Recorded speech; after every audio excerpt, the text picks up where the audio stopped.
Hello, everyone. I'm Sean Reynolds from Sportsnet in a emptying Bell Center after the Montreal Canadiens pulled off something I don't think any of us thought was possible at the beginning of the playoffs. Going to be joined by Ken Wiebe right away. He's in the green room, making sure he's hydrated. Don't worry, he'll keep hydrating throughout the show. I know that's one of your favorite things, but you know what? Let's get at it. Let's bring in Kenny right now.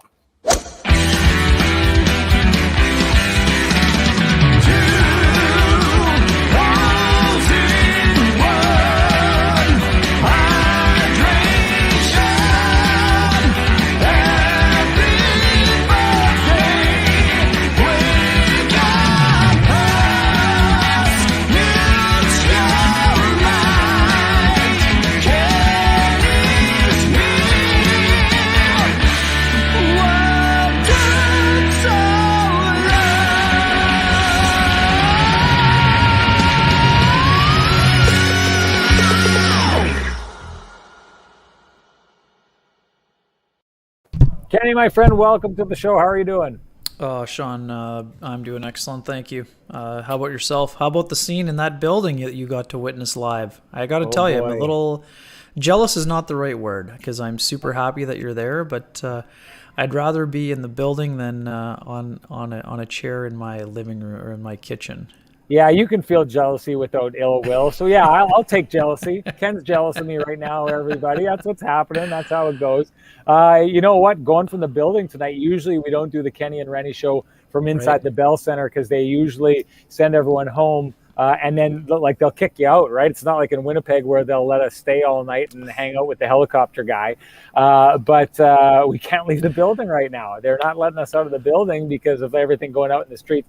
It's a pretty crazy scene out there, and I'll tell you, I don't know who saw me on Tim and Friends earlier on today or who saw me during the show opening, but it was absolutely packed out there. And Hugo, the guy who was shooting all of that if you would have seen that on TV, Hugo Rejambeau is our guy in Montreal, awesome guy, along with Dan, who's our Ottawa guy who is just doing our hits for the show. Great guys to work with. Hugo, it was his job. He drew the short straw to go out and cover the craziness outside. And he was part of a stampede. He got pepper sprayed. I mean, talking about hazards of the job, never mind trying to dodge COVID while we're out here. It's they get at it. And you know what, Ken, you and I were having this conversation, and I'll say it. And sorry, before we go any further, I just want to say if any of you are out there from Eric Engel's Twitter account, he's going to try and get to us. I don't think he's going to get to us tonight. But we just wanted to give a shout out to any of his followers who may be here checking this out. He's great when he's on this show. One of the good things about the Canadiens going on is the Kenny and Renny shows going forward are going to have more Eric Engels. That's good for everybody. But he's probably not going to make it here tonight. But pretty important story for him to be writing, folks. Exactly. But I mean, I'll say this, and they asked about it, and I made sure I said this on Tim and Friends. I think they asked me to compare what I was seeing outside the Bell Center compared to what I was seeing in Winnipeg during the whiteout. And the whiteout street party is the biggest thing I've ever been a part of. I like anything that I've done, any of these celebrations. I mean, the whiteout street party to me seemed bigger by a long shot. I don't know what you've seen, Ken. I've never seen anything like that. You've been doing this longer than I have, but I honestly don't think there's anything larger than that. But I will say this, the Montreal crowd is intense. Like, they're really intense. When you're out there, they are like the energy that they have, how long they carry it on. It just goes on and on and on. So it's kind of not surprising, I thought, that they get a little out of hand after games like this, no doubt. I have to say, Sean, I don't think the people in our chat room or many of the people watching know how difficult it would have been for you to keep your composure with the rabid scene around you. Yes, we know you're a professional, but you needed a little better security today for those hits. Yeah, it wasn't happening. They were on me. They were all over me. Some guy there, it was funny. I was joking with someone afterwards. There was a guy beside me, and he had like a monkey puppet, and he was telling me that this somebody said it was a puppet, Muppet, I think. Yeah, or something like that. It is like Charlie the Muppet or something like that, and he was telling me about it, and he was saying this guy was at this Expos game. He was talking about all these big events, so I guess he was supposed to be like a good luck charm, but like halfway like through one of my hits, he started like making the monkey kiss my face, and it was like weird, and I made it, and Tim was laughing and whatever, and after the hit, amazing. He's like, "You don't mind if I make the monkey kiss you, do you?" And I was like, why would you make the monkey kiss me? Like, why would you want to do that? It was weird. It was a weird situation, but let's get to the game, Ken. Right off the bat, what did you think of that game? Well, I mean, it was an interesting game for sure. Both teams showed flashes of, being the better team, but man, we've been talking, Sean, all series about how great that top line of the Montreal Canadiens had been, despite not putting a single point on the board. Who comes through with the biggest goal of the series? Well, right. I had Phil Deneau in the OT Magic pool, but he didn't get the winner. But wow, what a setup, what a feed, and what a moment. And Phil Deneau won the Zoom calls too, coming in with the pizza, bringing the slice of pizza pie for Cole Caufield, and just an incredible embrace where Caufield shows you how beloved he is by his teammates, puts his teammates first, makes it so clear how special this is for him, but also says, I'm so happy for the veterans who've been doing this all year long and all season long and doing all these things. If you didn't see it, Deneau puts his arm around him and says, yeah, well, you're a pretty big part of it too. I mean, this guy is absolutely loved. I know you're inside the building, Sean. The other thing that stood out for me, I mean, we'll break down the game to the 10th degree here, but I love the passion from Marc Bergevin, the way that he was embracing especially the people that he brought in, right? Yes, the people that were here forever, like Carey Price, but also the players that he brought in. You saw, this is not just a high five or a, we're happy to be here kind of embrace. I loved what I saw from him. And, even to Bergevin, he's got the great suit going, and he, kisses through the mask. He gives Lehkonen a kiss on the forehead. I mean, man, just what a moment and what a time for that line that had played so great to come through with the series clincher on what looked like it could have gone the other way, right? Price makes the big save off Alec Martinez, and then as we've seen so often, transition game with speed, explosive out the zone, and just an exceptional play by Deneau to drag the defender towards him, gets it over to Lehkonen, and he absolutely roofs the shot. Here's a guy who started injured, was a healthy scratch, jumps onto the first line, and we talked about this on our pregame action. The tenacity on the power play from Lehkonen in this series, just absolutely exceptional. What a moment, what a finish, and boy, oh boy, what a story the Habs are writing. I mean, they're channeling their inner 1993, and it must be incredible to be in the building to witness it live.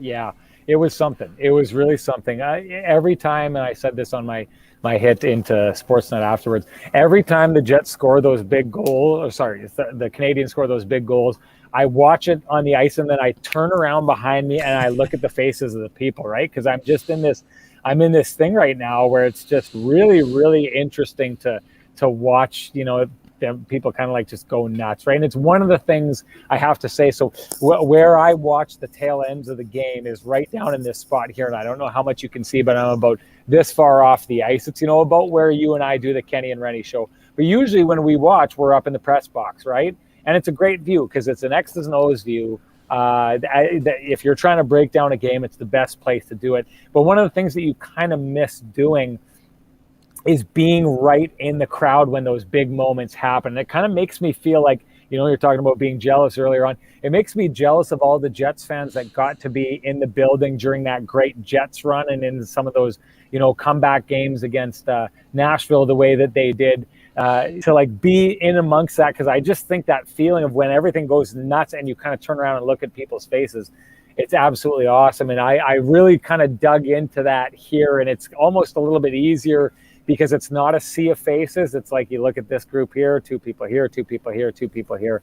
But people were just absolutely losing it. After the game, I thought, what class you're talking about, the way this Canadiens team kind of treats each other and the love that they seem to have. I mean, they're clearly a team, but just the way that the fans have bought into them, the way that they stuck around, celebrated them on the ice. And then after all that, we're getting ready to go live, or we'd already gone live into the Sportsnet show. Jeff Molson hops on the mic and on the Jumbotron and starts addressing the crowd.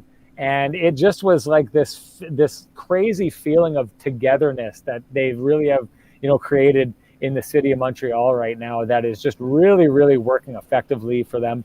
And, is a big part of why they're going to the Stanley Cup final. I don't know if we should go here, but someone had asked about it, and it kind of dovetails nicely with the way I ended that there. I'm very interested in your take on who you think would be the better team for the Montreal Canadiens to face.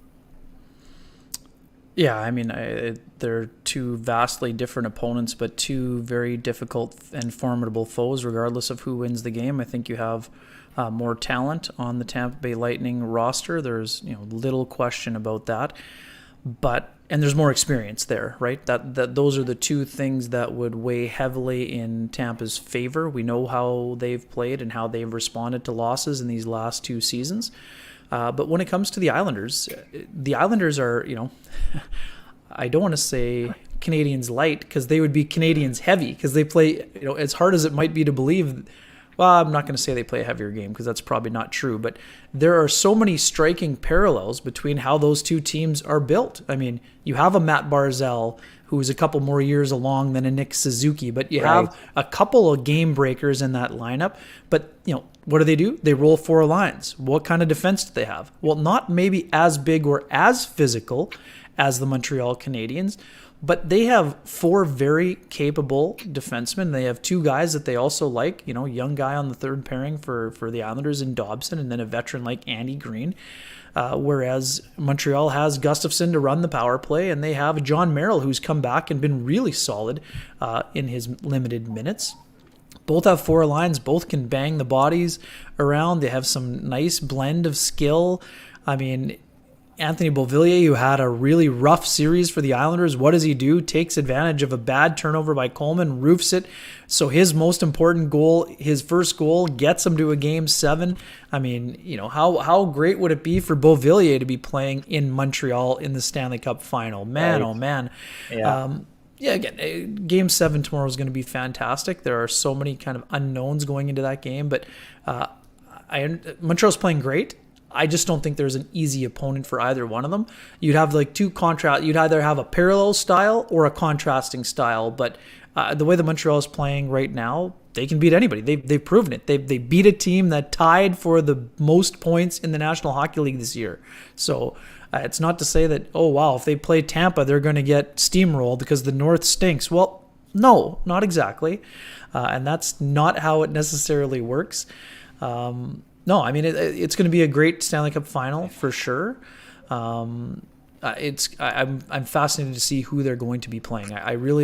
It's a coin flip for me for Game 7. Obviously, there are so many things that can happen. We know Barry Trotz is going to have his team prepared, and their ability to bounce back from 8-0 is absolutely incredible. And then to be down 2-0 in Game 6 to the same team. I mean, man, what a rally and what a scene. You talk about the scene that you're witnessing in Montreal. How about the scene at the Coliseum after Game 6? But speaking of Beauvillier, going into the third or into overtime, it smelled like smoke. Now it smells like beer. I mean, what a scene there. Incredible. I can't wait for that Game 7. And what an effort by Montreal. You have to applaud the way that they played. I'm so impressed by what they've done under incredibly difficult circumstances. I know a lot of the fans have pointed this out already, and I'm going to say the same thing. I mean, you have to feel for Jonathan Drouin for not...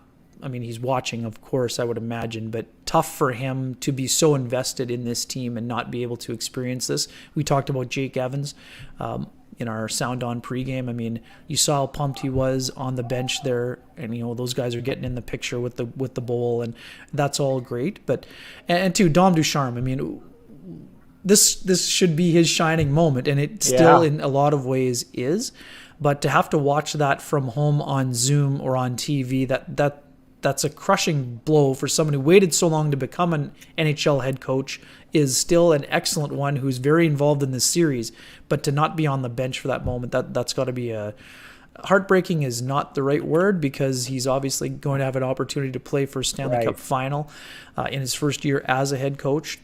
And let's also, while we're talking about coaches, what a job by Luke Richardson supplying the steady hand. And for Sean Burke stepping in, and for Alexander Burrows. I mean, here's a guy that has a huge, following in Manitoba for the job that he did with the Manitoba Moose. 10 years ago, Alex, not to the day, but 10 years ago, Alex Burrows lost in a Game 7 to the Boston Bruins. Last time a Canadian team was in the Stanley Cup final. Well, he's not playing anymore, but he's going back to the Stanley Cup final, and it's a great moment for a guy who loves the game, is passionate about the game, and is passionate for coaching. And we've talked about it before, but we've seen since the day Alex Burrows joined the Montreal Canadiens in Winnipeg for that first practice, he's the voice that you heard the loudest, and he's the guy that is exuding passion, which this is what we've seen from Montreal. Their organization is a couple of super calm guys in Carey Price and Shea Weber, providing a lot of the leadership, but they've got a lot of guys that are emotional and have this infectious energy that they bring to the table, like Caufield has done. I loved, he had just such an incredible answer, Sean, to Eric Engel's question about how do you remain composed in that situation. And he just said, I don't really have an answer for you. For me, it was an instinctual play for him to flip that puck over the stick of Braden McNabb, and by the time McNabb had decided he probably should have hit him instead of trying to chase him, it was too late. He was by him, and then not only does he have the composure to blow by the defenseman, he goes bar down at a time where he's had a back and forth with Robin Lehner. And at the end of it, when someone asked him if that was what he was shooting for, or trying to, get in the goalie's head, he said, I shoot for the back of the net. I don't necessarily choose a spot to shoot. I shoot for the back of the net. And guess what? In this series, Cole Caufield shot for the back of the net 4 times. And he's a big reason why the Canadiens advanced. So that was one of those situations, ladies and gentlemen, where I asked Kenny a question and he goes to the buffet table and he just eats everything up there. We started talking sorry about that. About who was the better of the two teams. I have a lot of thoughts. I'm sorry. I have a lot of thoughts bouncing around. We'll get them all in there. I want to get back to Cole Caufield. And there was something that Dom Ducharme you talked about in there. Okay, I'm going to start with Alex Burrows, because you made an interesting guy. And I want to get back to who I think the Canadiens are better off playing. But I want to get back to Alex Burrows because I never thought about it until you were talking. And that's why I love it when you go on those when you start talking about stuff and it's a stream of consciousness, because really interesting stuff comes out. And I wonder, because I think you're right about this Montreal Canadiens team. We see like this kind of joy that you see in these players kind of just being who they are, right? Just it's, everything just seems so organic with them. And I wonder how much of that is having a guy like Alex Burrows on the bench, kind of being one of the leaders in that dressing room. Because to your point, Alex Burrows is a guy who just goes out, has fun. He's got a smile on his face. He does his thing. And if I'm Cole Caufield and I'm looking and I'm seeing Alex Burrows is running drills and having a good time and really vocal, we've heard him on the ice with this team, really vocal, having a good time.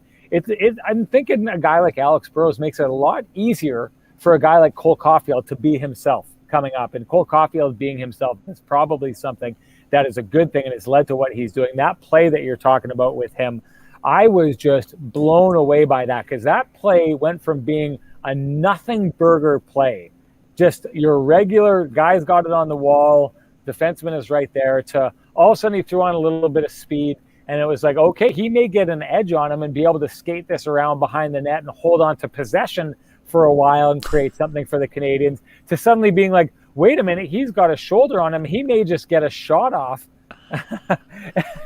he may just get a shot off on this goalie, to suddenly being like, this is a grade A scoring chance, and suddenly in the back of the net. I mean, that is a rookie who was playing college hockey not that long ago, who did not start the playoffs on this roster, who just took the team, threw it on his back, and went and had that play. It was phenomenal. You can't say enough about that kid. I said, I don't know if you saw my tweet, Kenny, I think that kid's scoring 30 goals next year. The way that he is playing, and if he's on a line with Suzuki, barring injury and crazy stuff happening, I see that player being a 30-goal scorer next year. And now let's take it all the way back to the Tampa Bay Lightning and the New York Islanders.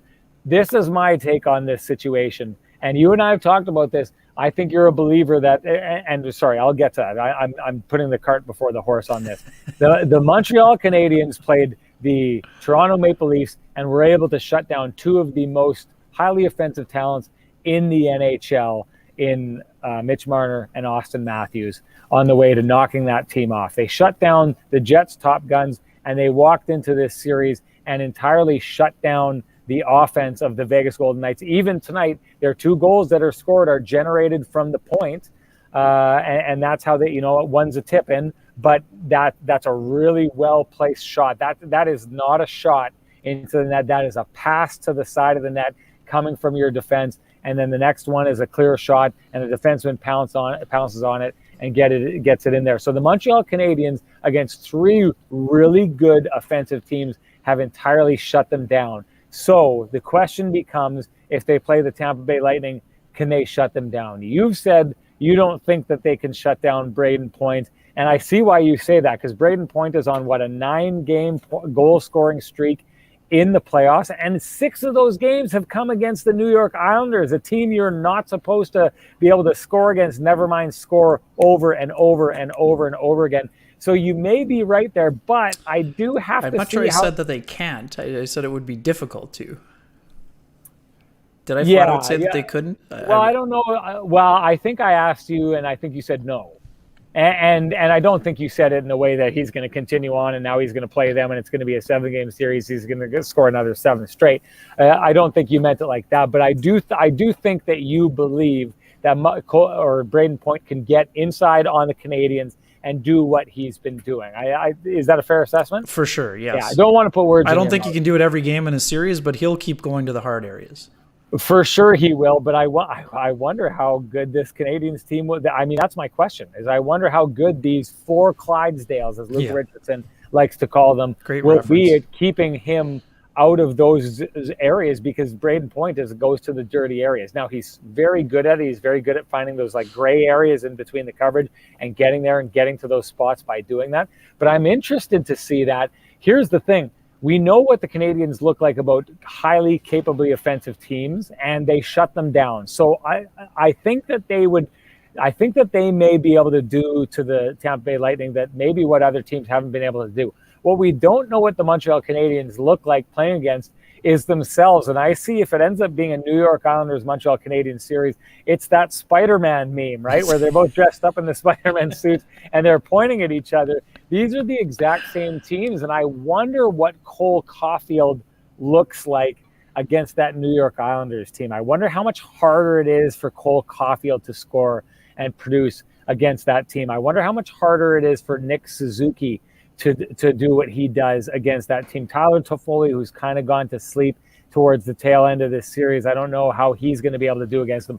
But the one thing I will say, and Mark Bergevin said it about this team, they can play any style you want to play. So if those kind of players aren't going to be able to succeed against the New York Islanders, you take a look at, well, how's Josh Anderson and his grind game going to be able to go against that team? Or Jesperi Kotkaniemi, who's bigger and can push the puck down ice and uphill like that. How's Brendan Gallagher going to do? He's been looking more and more dangerous as this series went on, and is getting more and more dangerous. Maybe a New York Islanders series is exactly what he needs. And of course, Ken, how does that 4th line of Joel Armia and Stahl and Perry look? To me, a series against the New York Islanders is exactly what the doctor ordered for those lines. Oh, we don't have to worry about guys flying the zone and getting down in the other area. We can just stay down in this zone and grind and grind and grind. That's exactly what they want. I will say this, and I'm glad we said this, because on Kenny and Renny, after the Jets series, one of the statements you and I both made, now I don't think either of us out and out called the Canadiens to win this series, but what we did say is bury the idea of the Montreal Canadiens going and being sacrificial lambs for the Vegas Golden Knights. The Vegas Golden Knights, if they're going to win that series, are going to have a very, very hard time doing it. And sure enough, that played out to the point that the Montreal Canadiens win this series. It's not going to be easy for either of those teams. The Montreal Canadiens are going to go in and they're going to be a handful for those teams. And one of the reasons why is exactly like Mark Bergevin says, they can play it however you want to play it. Yeah, no doubt about that. The one thing for me, obviously special teams were a huge factor, and that was one of the dominant storylines during the Vegas Golden Knights Zoom avails at the end of this series here. So Over on the power play. I don't see, I mean, as well as the Canadiens are playing, what is it now, 30 in a row of successful penalty kills, absolutely exceptional. They are right now the best playoff penalty kill of all time. Just absolutely sensational. Yeah. But Tampa's got one of the best power plays in the NHL for the last 2 years. So discipline would have to be a big factor. Like I said, I'm not going to say it's a decisive factor, but we know that, I mean, Riley Smith touched on it too. I mean, that was the difference in the series for Vegas. They lost the special teams battle. There were a lot of things going on for both teams in this series. Going over and Montreal being 3 for 10, that's one of the biggest differences. So another thing too, we'll wrap up Vegas quickly here. We know that we got a lot of Canadiens fans in the chat room here, so we will cater to their services for sure. Of course. Yeah. Mark Stone, wow, pointing the finger directly at himself, and Pete DeBoer quickly saying that's not a load. He not surprising that he said that, but that's not a load that he needs to carry. He had a lot of company in terms of people who needed to be a lot better in this series, and there's no doubt about that. I mean, Max Pacioretty was one of those guys. He had 1 goal in the series. He had an incredible chance in overtime very shortly before the goal was scored. Oh. Pacioretty was not good enough in this series, and on the back end, Alex Pietrangelo earned every single penny that he earned this year. Man. He was absolutely dominant in this game. Had another point in an elimination game. But the other defenseman, Shea Theodore, I don't think was good enough. Yes, he had an assist on the goal and made a really nice play. Terrible turnover on the Dano chance. I watched Shea Theodore very closely last year in the Edmonton bubble for the first round and change. He was absolutely exceptional. He was, all the talk was about how this guy is a future Norris winner. I mean, I had him 4th on my ballot this year. He had a great year, but in the playoffs, he was not at that level that we're used to seeing him at. And this isn't about pointing the finger. It's just about Pete DeBoer said it flat out. Their players won the key moments in the series, right? When they needed a goal, they got it. When they needed a kill, they got it. When they needed a big save, they got it, and that was something Vegas just didn't have enough of. Mark Stone was, very raw, very emotional. He was asked if he was playing injured or if that limited his ability. He said no, it was a one-word answer, but he spoke at length about lessons learned and how they need to get better, how they need to do things differently. Being on, he said, yeah, it's great to be a contender. The expectation is to win the Stanley Cup, not just be a contender. They have to learn through this agony and defeat, and they'll be back next year, and they're probably going to look different. I know someone asked in the chat room, people naturally wondering, well, will Vegas, this series especially, their centermen were outplayed dramatically by the Canadiens centermen. So do they try to go and win the Jack Eichel sweepstakes? I mean, last few years they've won the offseason by going out and getting one of the biggest fish available. Would not surprise me at all, but it's going to take a pretty hefty package to try to get Jack Eichel out of there. Interesting, lots to talk about Vegas, but let's shift gears back to Montreal here, and let's give credit where credit is due on the back end. Wow, we talked about the Caufield goal. The one thing that we cannot move any further from before we acknowledge the pass. Like, what an exceptional pass by Joel Edmondson. Like, what a series Joel Edmondson had. Yeah. He had a similar play where he sprung Nick Suzuki against the Jets. That play off the boards, the Jets had all this pressure. Edmondson makes this nifty pass off the boards. Suzuki sprung, scores the goal, and absolutely became a big time moment. And another great play by Edmondson. He plays with such intensity and ferocity. He's not afraid to cross check you. He's not afraid to ride you hard into the boards. And then he makes just an exceptional play to spring a player on a stretch pass. Joel Edmondson was we've talked about this a lot. Marc Bergevin made a ton of great moves this year. I love the underrated move in getting Joel Edmondson. He already had the 3 Clydesdales that you mentioned, and they're all big and nasty and tough to play against. You know what? He went and got 1 more. You know what's harder than playing against 3 big, strong defensemen? 4. That's what. So I love that addition, and the fact that he made that kind of preemptive strike, spent a 5th-round draft pick, then made the long-term commitment. And, man, Edmondson has just been a perfect fit. They added some winners this year with Toffoli and Edmondson and Perry and then Stahl at the deadline. The importance of experience is so valuable, and it's been on display throughout this entire series from so many of those players. But man, you got to salute the job that Joel Edmondson did on the back end, and Ben Sherratt as well. What a job the former Jets blue liner has done in this series. And we talked about Shea Weber going into this game, what it means for him to be able to go to his first Stanley Cup final. You could see it. This is a guy who hides his emotion, but there was a pretty ferocious fist pump after he pounded that slapper home. And what a screen on that play by Kotkaniemi, going to the hard areas. Just an exceptional series for that young man as well.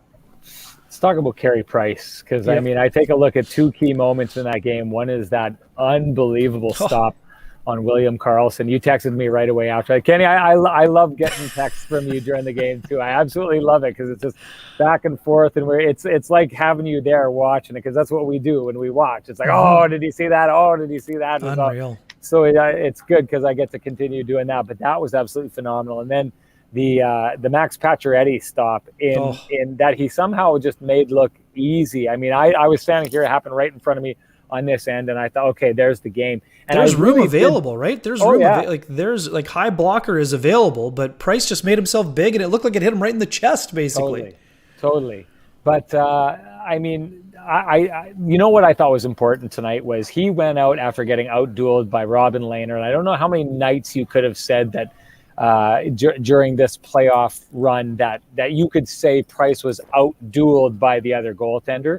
In Game 4, Robin Lehner was the best goaltender on the ice. And it's interesting. I wonder if that maybe played into the kind of the mindset of Pete DeBoer with flip-flopping the goaltenders, that he didn't want Price to kind of zero in and see the guy who'd outdueled him and be like, that's not going to happen again. Maybe try and not confuse him, but like just switch things up, take away some of the motivation. I don't know. But, on this night where I thought Robin Lehner was great, I thought Robin Lehner gave the Vegas Golden Knights every opportunity to beat the Montreal Canadiens tonight.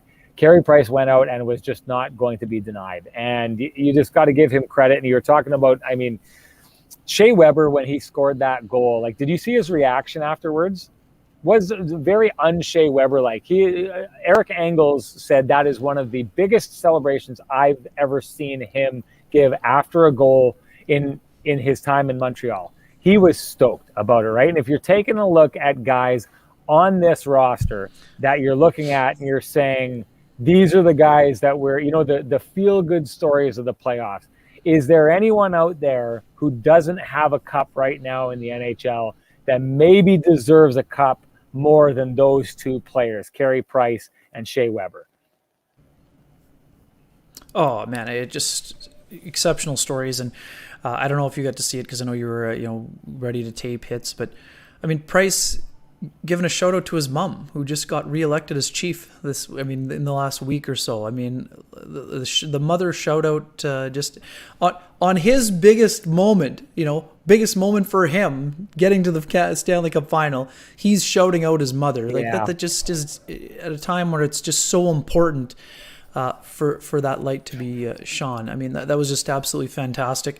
He's been so great. We've talked about Shea Weber a lot. I mean, we had a chance to, I had a chance to cover him way back in 2005. I mean, Shea Weber is a guy who's just such a great person. We watched him so often in the Central Division, and just an absolute joy to watch. He plays the game properly, incredible leader, and just it's fabulous to see him get this opportunity, Sean.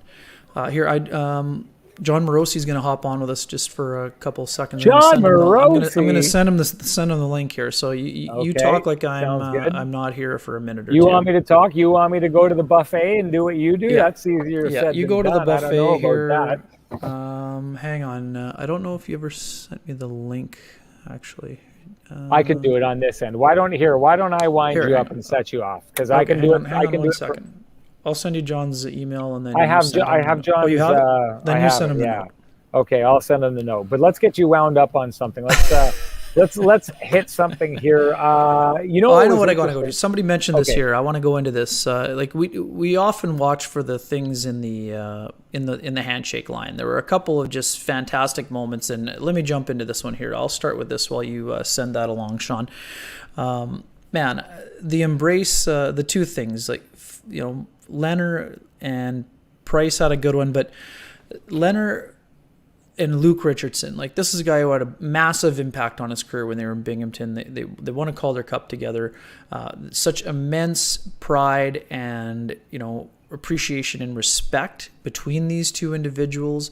I loved seeing that in the handshake line. There were a couple great embraces. I mean, so many really cool moments. I mean, Richardson spoke so fondly of his time with Leonard in Binghamton earlier on the weekend during those Zoom calls. And man, was there anything that stood out to you, Sean, in the handshake? Because to me, that was one of the really special moments that Leonard and Richardson won. And then obviously when Leonard pulls Carey Price in, Price will never tell, but to me, that's you were unbelievable. That's a go finish the job moment. Anyone who's been through a handshake line in those kind of scenarios where the other team is advancing to play for the championship, you've had someone whisper in your ear, go out and finish. Like, it will still feel empty for that player, but because of the respect they have for the opponent, they want them to finish the job so that they can get to the top of the mountain. If it's not me, I hope it can be you. And to me, that was what I saw in that exchange right there. And it's just one of those magical moments. I know some people don't like the handshake line. And is the handshake line tough to go through when you're on the losing end? Of course. But I love some of those moments, and you see such immense respect for one another. There's such a battle level and compete level throughout the series.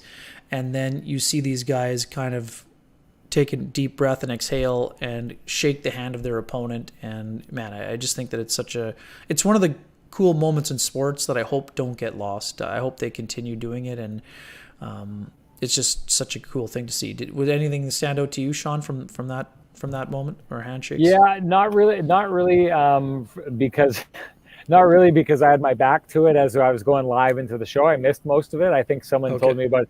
It was interesting because where we are right now, Kyle Bukowskis is right beside me, so he's in the show, and we're kind of like doing stuff back and forth. So I think it was him who told me about that as he was walking away. But I mean, you love those stories, right? And the one thing that always blows me away about hockey players is for the most part, they all seem to know each other, and there's always these links. Guys were together in junior, and I mean, you take a look at a guy like Luke Richardson, right, who had him in Binghamton.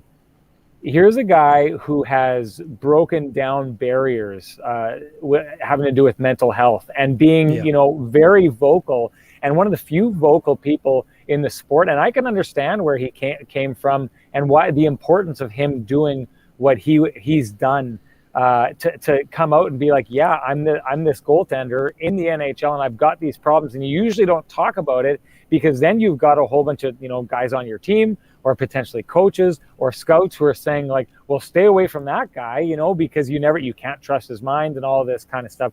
Luke Richardson is a guy who lost his daughter to mental health issues, to suicide over 10 years ago. He gets it. So just take a look at what Luke Richardson has done. And you know what? I have got the biggest soft spot in the world for those big, tough, strong guys who have gentle hearts. And Luke Richardson is one of those guys. Ken, you would have watched him like I did during his playing days. And I remember I watched Luke Richardson, and you did not mess with Luke Richardson. That guy was a tough guy, but you can just see he's got a great heart. He loves his guys. He treats them with love. They treat him with love back. And you can see he would have had that relationship with Robin Lehner. And I don't know if Robin Lehner was open with those issues back when he was his coach, but you know that Luke Richardson, through this entire time that Robin Lehner has been going through the very open, conversations that he's had about his mental health and getting a handle on it and succeeding in the league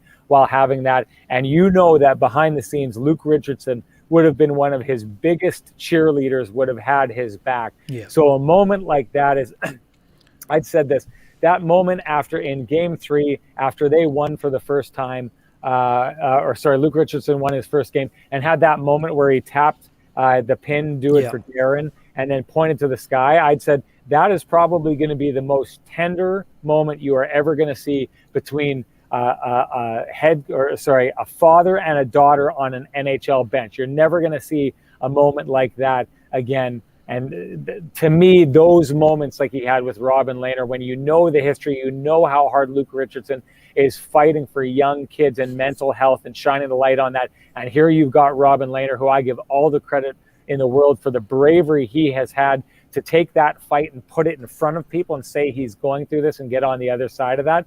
I just thought that moment between the two of them was an absolutely special moment. Boy, oh boy, Luke Richardson bringing the heart and soul to hockey, twice in this series, just absolutely phenomenal. Let's bring in John Morosi now, our good buddy who I got to catch up with earlier today out on the street, and I get to catch up with him on Kenny and Renny now. It's phenomenal. John, how are you doing this evening?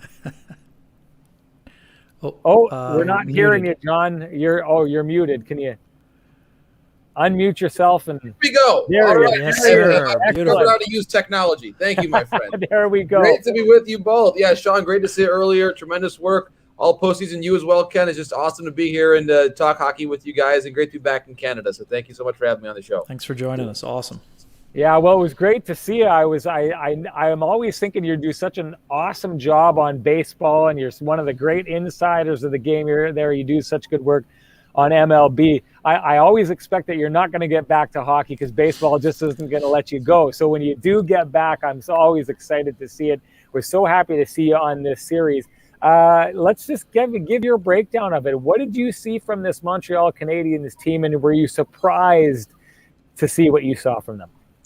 Well, Sean and Ken, an incredible effort from start to finish. You think about the way the Habs won this series, and in every game but one, they were outshot. And so you just think about the grit that it took them to win this series. And I really think that this was a game Vegas got more and more momentum. And I think probably all of us that watch hockey a lot, we probably felt like for the Habs to win this game, they had to score early in OT because Vegas was really possessing the puck well. I think the Habs' goal was the first time they entered the offensive zone in the entire overtime period. And so it took a couple of great plays for it to happen. Obviously, Gallagher and Deneau setting up Lehkonen, who I think had a quietly effective series throughout. But I think for Lehkonen to be the overtime hero was very appropriate. I think he had some very good penalty killing shifts during the course of this tournament, or during the series, that I think maybe don't get as much of a spotlight. But he was a very effective forward for them during the course of the series. And then two great plays, and he puts him in the back of the net. Someone who, as you guys well know, was not even part of the Habs lineup when the series began against the Jets. So to me, it really speaks to the depth of this team and also the character. You think about what that dressing room must have looked like and felt like after they gave up that third period lead. Yeah. There's a lot of leadership there. Guys that have won cups, Perry and Stahl and Edmondson, Toffoli and Allen. I mean, and then plus Shea Weber, 1,000 games in the league and gold medals in 2010 and 2014. A lot of experience there that I think served the Habs very, very well. Yeah, let's just maybe stick on the defense equation. Sean and I saw how great that core four, the Clydesdales, as Luke Richardson called them today. Love that line. What did you see from them in this series, and how did they make it so difficult for Vegas to get any second chance opportunities in the series? I thought Edmondson in particular tonight was fantastic. I think his zone exits were great. His defensive play was great, and Weber obviously getting the scoring started. I mean, that was I think probably for us as firm of a slap shot as we saw from Shea during the course of this, maybe the entire playoff. I mean, like obviously we know he's been dealing with an injury late in the season. And I thought that was just a courageous play, and obviously I'm sure he's playing through things as a lot of guys are, and to see him do that, to get himself to a cup final for the first time was inspiring. I mean, more than 1,000 games played in this league. And so we were talking about earlier today, every defenseman on that 2010 Olympic roster for Canada has a cup with the exception of Shea. And this now is, you think about the great defensemen of his time, Doughty and Keith and certainly Pietrangelo on the other side, who had a tremendous series. Maybe the best player in the whole series was Pietrangelo, I felt. This is now Shea's chance to do this and to check this box, and he knows it, and you just saw that determination that he had.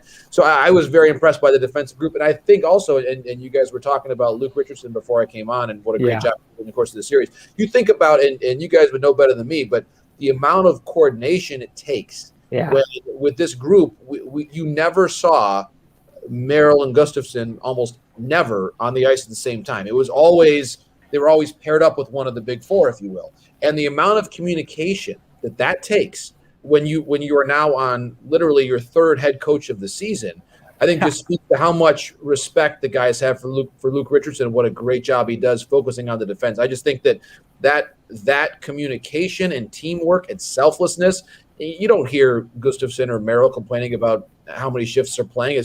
It's a real collective group. And I think having Petrie added back to the mix after game one was a huge move for them as well. Well, I think it's interesting what you bring up there, because Luke Richardson's got the bench, and I think the hard part about that is you're coaching someone else's system, right? Now, right. I'm sure the easy part of it is, Luke Richardson's a smart guy. He's a head coach at the AHL level. He's tuned in, so he knows the systems, right? But he's still got to handle all the in-game stuff. But I'll say this, Dom Ducharme, I think, probably did a pretty good job of kind of setting him up to succeed in that head coach spot. And then when you go down the line, you've got Sean Burke, the goaltender coach, who's running the defense, right? And so, where's he getting his cues from? He's getting them from Luke Richardson, because that's who is doing that before that. So I just think what you're seeing here in that situation, as they try and spell off the loss of Dominic Ducharme, is the head coach setting the guy stepping into his shoes, setting him up to succeed, and the guy stepping into his shoes, taking and setting up the guy who's stepping into his shoes up to succeed. So I think, you could not say anything more about the Montreal Canadiens coaching staff and how they stuck together through this entire thing and pulled through it. It's just absolutely remarkable, and a credit to the men involved there, and a credit to the players for having the respect for those coaches that they did, and following them and not missing a beat and showing no panic when that happened. Because I was thinking we were going to see panic from that situation. But I want to pop back to you were talking about Shea Weber, and you get Carey Price as well. You're talking about Shea Weber being that one guy without that cup. Your thoughts on, are these the two players more than almost any other in the league that you think sentimentality wise, people are out there saying, if anyone deserves a cup out there, I know it was Alex Ovechkin for a long time. If anyone deserves a cup, is it Carey Price and is it Shea Weber?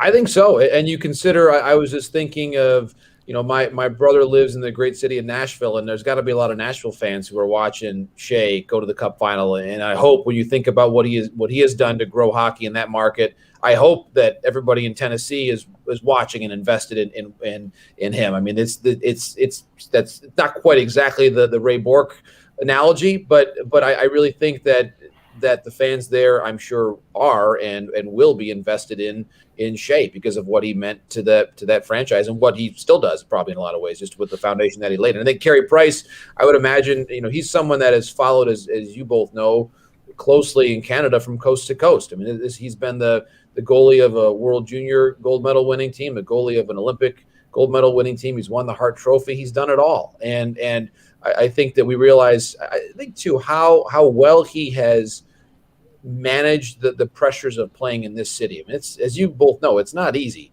And there were times where I think early in his career where the calmness that he exists in on and off the ice, maybe fans didn't quite understand it because the biggest passion is the baseline in Montreal, as we all know.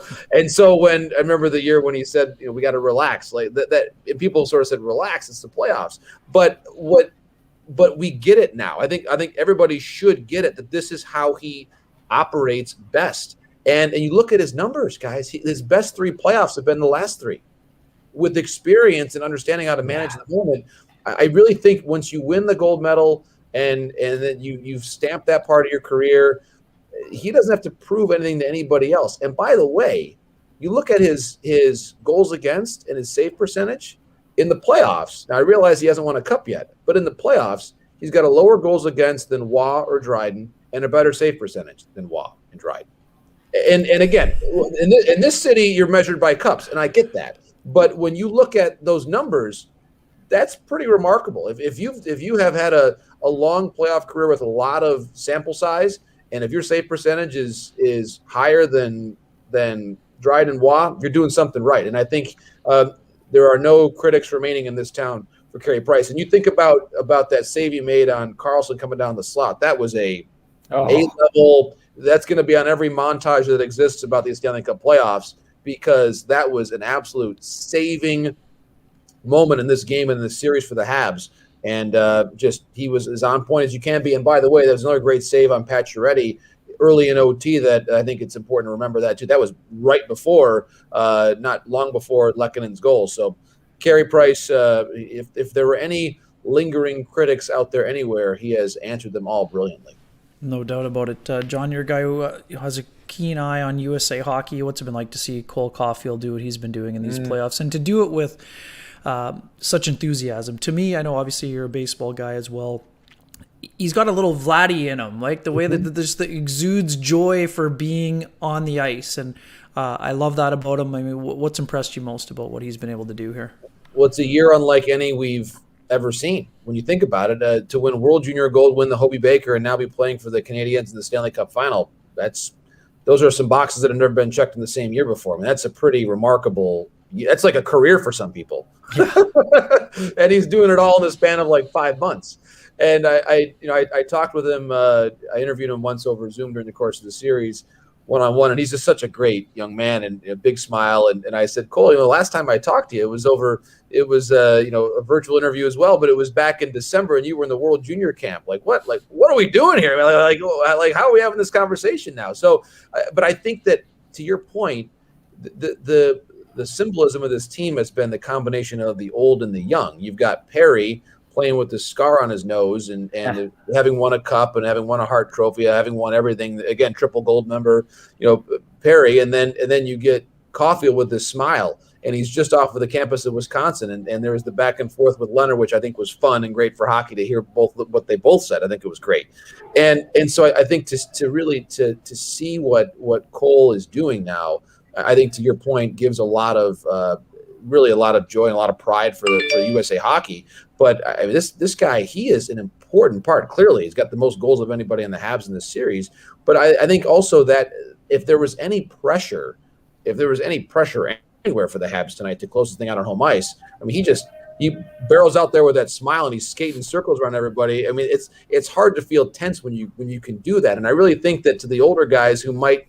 Maybe there was a moment tonight when Shea or somebody said, man, this is a great opportunity, and he's just over there smiling and grinning, happy that he's not in calculus class anymore in Wisconsin. He's just having fun out here, and I think that's a good tonic for your dressing room. It's a good feeling for everybody that when you can have somebody on the ice with that big smile, I think sets a good tone for the whole group. John, it's put a big smile on my face to have you here tonight. I don't like to go away from hockey, but I was talking with you earlier today, and you talk about, and you say this every time, how much you love coming in and covering hockey like this. Why do you do it? Because you're one of the best in the game in baseball. You don't have to do it. Why do you do it? Right. No, that's a great question. So I certainly I've been I'm probably one of the greatest fans in America when it comes to the relationship that's existed between MLB Network and NHL Network, because as a full-time person at MLB Network, I'm under the same roof as all the NHL Network people. So we're all one team there that just happens to operate two networks. And so there are times of the year where just because of manpower or assignments where they need extra people on hockey. So I usually do a lot of the storytelling around the World Juniors features that I was doing from home this year, which was fun. I got a chance to do pieces on Matty Beniers and Brock Faber was a great story as well. And so learning some of those stories of the USA Hockey players, and Caufield, of course, in his group. But then the playoffs, we've done it now a number of times. And I love hockey. I grew up in Michigan. I was growing up in the 90s when the Wings were there every year. And I was saying earlier, and it's true, I mean, my springs where we would play our high school baseball games or junior high baseball, and then we'd come home and we'd be listening to the Wings game on the bus on the way home, and then we'd come home and put on our rollerblades and play roller hockey in the driveway and in the street until it was dark. That's what we did. And so I grew up with a very, very much a balance between baseball and hockey, and they both kind of occupy the same spot of my heart. And so whenever I get a chance to come, especially when I'm in Canada, I love Canada so much. I love being here. Just love the people here. Love the culture of hockey. And to me, you see a game at the Bell Center and the emotions there. And Sean, you felt this. I mean, like the number of goosebump moments we all felt tonight were just off the charts. And I felt the same way in Winnipeg when I was with you guys a few years ago there. It just means something different. And, for me, I grew up in the wintertime still too, to this day. I've got 3 kids at home, and Saturdays at 6:30, we're watching CBC, because in Michigan you can do that on your normal. I mean, the Windsor CBC affiliate's how we watch our hockey. And so, my daughters they understand "Oh Canada." They've heard it many, many times in their lives. They could probably sing the words. So it's a big part of who we are, living in a bordering state. And I just have so much respect for Ken, you and Sean, and just the way you guys do your jobs and the passion you bring to covering the game. And it speaks to how I grew up and how my dad loves hockey, my brother loves hockey, so it's part of our family. So whenever I'm in Canada, I feel like it's my second home, and everybody here always is so gracious to me. And so I look forward to this time of year every year. I'd be watching these games if I was at home, so now I can feel like I'm actually doing my job while watching the games, and it's a good feeling. Unreal for you to be part of it, John. And I mean, too, all over Canada, people are drawing parallels to '93. Obviously, it's the last time a Canadian team has won the Cup, but now you've been around the city throughout the series. Do you see some parallels in how the games are played? And I actually love the fact that Luke Richardson shouted out Winnipegger Mike Keane when asked this morning about seeing some of the parallels between those two teams. Do you see some of the same parallels? I do, and obviously it's the OT games and the world-class goalie and the winks that we saw from Carey earlier on in the playoffs, that was a great moment. And again, like, everything is connected here, and I love that history where you don't need to introduce, like when Michel Lacroix introduces the Habs alumni who are in attendance, he doesn't sit there and say, well, here's Vinny Danfus and he scored this goal. Everybody knows that. There's no need to. There's no colon explain everybody. No. You don't have to do that here. They know it, and I love that about Montreal. I love that, as you both know, probably watching the commercial with Waugh and Mario Tremblay that I've seen probably 1,000 times here. Incredible. And the amount of inside jokes, like it's 9-1, the same score of the game against the Wings. Like we all know this. And so there are all these little winks in that commercial. Like, this is the most brilliant commercial ever made. And so to experience that and to feel that connectedness, and of course the Wings were playing that game. I remember that part of it well. Chris Cuthbert called that game. I mean, like, all these different connections, right? And so so for me, I think to be here and to experience that vibe. I also think that you go back in Canadiens history, and we talked about it earlier today. The last Hart Trophy winner for this franchise, who was not a goalie, was Lafleur in the late 70s. So when you think about it, when was the last time? It probably was Lafleur, when there was a Habs skater, not a goalie, when there was a Habs skater who was acknowledged as the best player in the league. And obviously, based on the Hart voting, it was Lafleur. Now, maybe there was a time at different points in the 80s or 90s where you would have said that, but I really don't think so. Like, there was, Gretzky didn't play for this team. I mean, Lemieux didn't play for this team. And then you kind of keep thinking, okay, who was the best player in the league? And they haven't had the best skater in the league since Lafleur. And so when you think about the 86 team and the 93 team, they were all very strong, collective, gritty, tough. And you think about the way this team is built, the plays that Gallagher made during this series.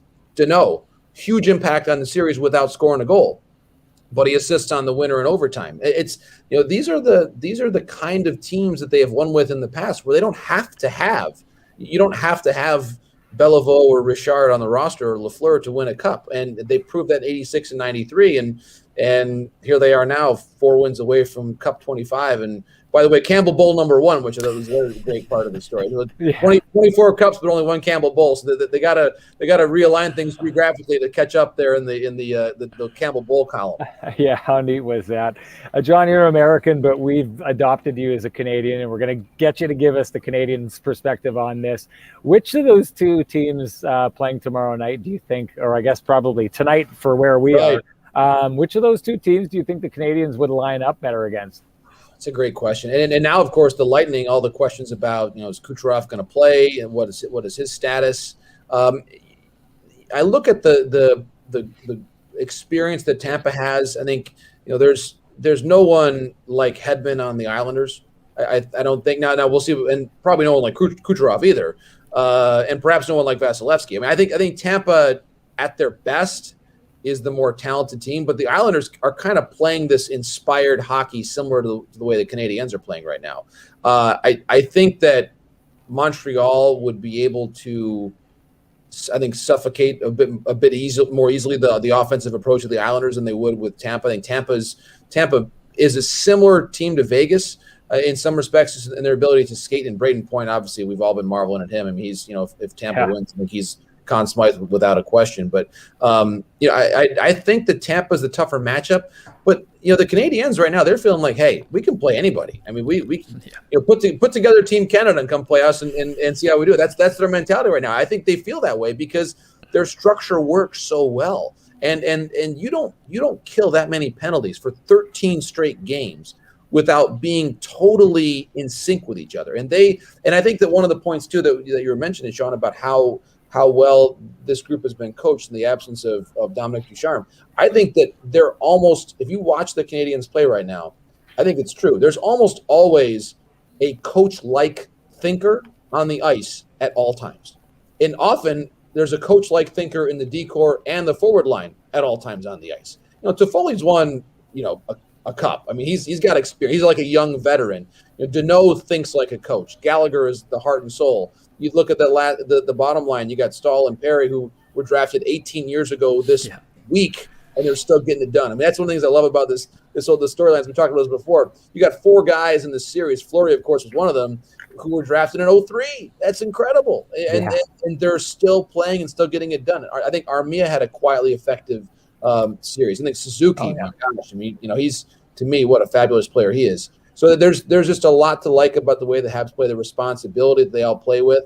And they all bring something unique, and that ability to take that message out onto the ice. I just think that their hockey IQ and their hockey intellect as a group is extraordinary. I thought Edmondson played a fantastic series. And on the opposite side, I mean, a quick minute on Pietrangelo. I think he was probably the best player in the series for me. I thought that his ability to constantly jump in the play was game-changing for Vegas. And I think without him, I think the Habs win this series much more easily than they did. I think Pietrangelo was better in this series than he was when the Blues won the Cup 2 years ago. He was just light, just incredible. I thought all throughout the series. I really enjoyed watching Alex play. Yeah, and he took the tough matchups defensively too, right? I mean, that's not a knock on Shea Theodore, but I was saying earlier before you got on, John, Theodore was so good for Vegas last year in the bubble and throughout. He did have an assist tonight. I just didn't think he had a good series. I don't think he was as active. And sometimes you see that, and it's not a knock on sometimes when a team brings in a player who's actually better than you, it can be tough because it seemed like there was a little bit of deference in Theodore's game, where last year he kind of took the bull by the horns, or whatever way you want to use it. And, he's not on the first power play anymore. And I just didn't think he was as active. Like last year, he joined the rush so often. And again, this is a young player who has incredible upside. And I said this too. I voted him 4th in the Norris balloting. So he had a great year. I just don't think that he had a strong enough playoff. But on the flip side, Pietrangelo was fantastic. And you're right. I think he was even better. And he was great in 2019. But he was so good. And that is sometimes so hard when you're the coveted and prized free agent signing to go to another team where they had just been to the conference final and fit in for one, and for two. I mean, for him, I think it was great that they had Mark Stone there to be the captain. He didn't have to go in and change teams and immediately become a captain. I think that was a nice little bit of insulation for him. But he got better as the year went on, and when the games were biggest, he played his best. And that is a tough combination to have, especially when you're going into a new team. It's a great point. And you start to think now about what Vegas does in the winter, right? Or in the summer. That's what to flip my seasons here. Our calendar's back on. That's right.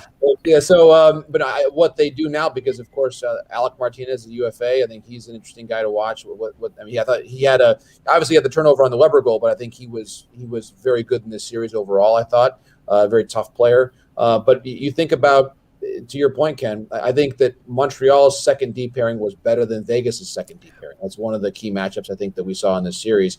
And how do you get the best out of Shea Theodore? Because you're right. I think even tonight he had some turnovers, and you start to wonder what does that mean going forward? If they let Martinez go, do they then allocate more money up front? Do they make a play for Eichel? I mean, this is a team obviously that they have not been shy about adding in stars. And by the way, objectively, a more talented team than what they had 3 years ago. Like, without question, more talent. Now, Stone didn't have a good series, obviously, but you added to that 2018 team, you've got Martinez, Pietrangelo, Pacioretty, and Stone, and better versions of some of the guys that were still there.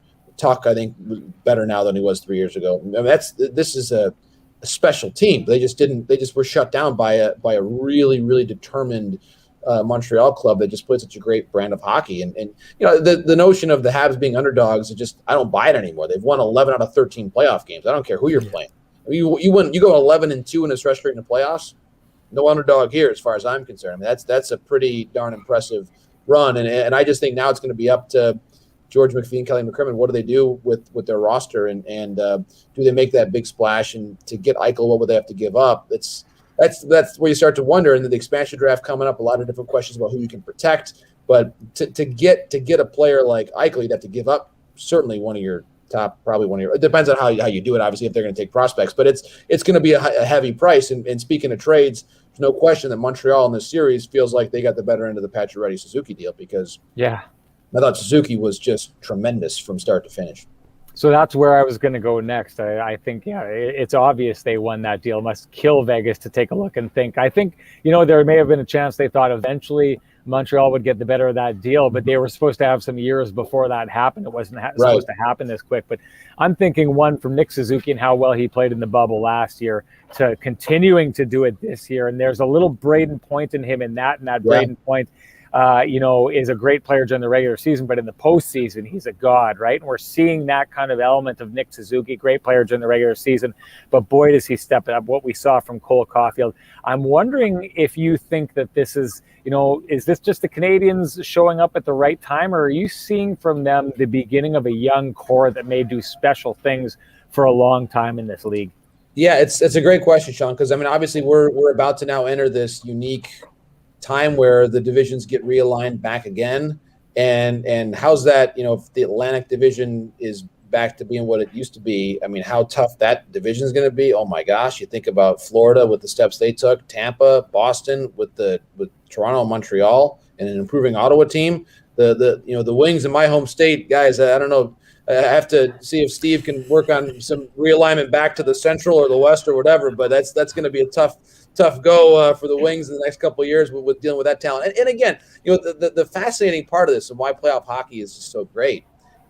If John Tavares doesn't get hurt, we may not be having this conversation. That's the thing about the Leafs that I think they have to realize too, and why Kyle Dubas' job is so unique right now. Because are you going to totally tear up your Toronto team when you could look at it and say, you know what, if either we get a bounce in Game 5, we win that series 4-1, or if we don't lose our captain, we might still find a way to win that series. Like that's why playoff hockey is so incredible, and why the jobs of these GMs, Mark Bergevin right now looks like the best GM in the NHL.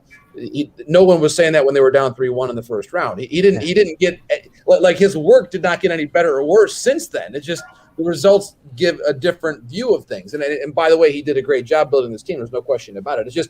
It's a really interesting way to look at things when you consider how young this team is. And I think Kotkaniemi is going to get better. I think that Caufield's going to get even better. I think Suzuki's going to get even better. And Toffoli, what a great signing he was. And again, when we all know what's happening right now. Everybody in the NHL who's not playing, who loves the game, is watching this playoff right now and saying, "Oh my gosh, I want to be on that team." So, like, come free agent time, you're gonna have some players telling their agents, "Hey, listen, I want to be part of this now," and it becomes the destination. St. Louis was that way with some of the moves they made after they won the Cup. It becomes a place people want to play, and like Montreal is going to be that. Clearly they have a great culture. And Suzuki, to your point, I think it was a great comparison there with Braden Point. I think he's going to keep getting better and better. And the thing people talk about with Suzuki is how strong he is. They say his lower half is just incredibly strong. You can see it. People check him and he doesn't move. He is a strong player. And I think that he's going to be a tremendous two-way centerman for this team for a long time to come. And you start to think about him playing with Caufield for a long time. Again, that's like what free agent would not want to sign to play with a team like this when you think about how dynamic they are as a group. And I think, too, to circle back to Weber, I think Weber, not just because he scored the goal, I think this was his best game of the series. There were some really key defensive moments for him back-checking as well that I thought were very, very timely. I just think he stepped up in a huge way as a captain of the Montreal Canadiens, and it's a high-profile position, and I think he just delivered in a huge way for the franchise tonight. Couple quick things there. You touched on a lot of that. Now this is John's time to go to the buffet, Sean. So now I want to dig into a couple things there. I loved a lot of that. It's so funny, right? I mean, if the Canadiens lose that series in 5, people want Bergevin fired. Now they want to build a statue, right? I mean, this is how fleeting success is in the National Hockey League. Your point about Suzuki, so great. The thing that Sean and I noticed firsthand, not just in the playoffs, but throughout the regular season, the Jets were hard on Nick Suzuki. They banged him around, but you know what? He's not one of those guys that shies away. He's not a perimeter player. He's not a guy who's afraid of contact. He actually initiates contact. He embraces it, and he shows pushback. He's done this all year long, but now the wide world of hockey, the casual fan gets to tune in and say, who's this guy? I love the way that he plays. I think he's fantastic. And one other thing, I know I touched on the parallel between the 93 Canadiens and the current team. Sean and I have been talking about the parallels with that 2019 Blues team, just in terms of their resiliency and their ability to push back. Just when you think the other team has stolen the momentum or taken it back, they find a way to pop you back in the nose. And I've been so impressed by that quality. I'm just curious if you see any similarities with that group as well. I do. And I think one of the really unique things about watching these Stanley Cup playoff games, Ken, is not just when draws are won, but where they're won, how they're won. And I think that as the series went along, you saw the Canadiens adjust and maybe negate some of those design plays that we saw Vegas have success with early. And even when they've lost draws, whether it was Suzuki or Deneau, they were losing them closely. They were tying them up. They were making it hard. This has become a hard team to play against because of their disciplined style. And I think that comparison to St. Louis, I just think about how great O'Reilly was during that run. And he was just tremendous and winning big draws and defending. And, O'Reilly, as I recall it, he was not their leading goal scorer during that playoff run. He was their best player. And he was their best player because he was playing defensively, kind of like Deneau and Suzuki have played for the Habs. It really is a good comparison, I think, overall of those two teams, Ken. It's a great point that you make there. And again, a deep defensive core, and obviously Edmondson was part of both. I think Edmondson, again, I think he may even be more active now than he was with that team. I think that Edmondson just played a tremendous series and has all postseason, and I think Petrie getting him back was really huge. And just a lot of, this is a team with Montreal right now where watching the games, you would turn to the person next to you and say, wow, Deneau's having a good game tonight. Lekkonen's really going now. Toffoli's been really good tonight. You would say that about 5 or 6 or 7 different players. And they wouldn't necessarily be dazzling you on every single shift, but they would just, when you put it together brick by brick by brick, it ends up being a really good house. And that's what they got. They got a gorgeous house. I mean, that's what they got right now. And it's been fun to watch. And again, you're backed up by Carey Price. I mean, if that's an average goalie, the Habs lose this game tonight 4-2 probably. And that's and so I think that there's a lot of praise that goes around, but I think that a lot of it belongs with 31 because he's just that great. He erases mistakes, and I think you could tell the frustration was starting to build. I think on Vegas's side, I never saw Stone get really engaged tonight, or really at any point in the series. He never really got engaged, and I think we all noticed this too.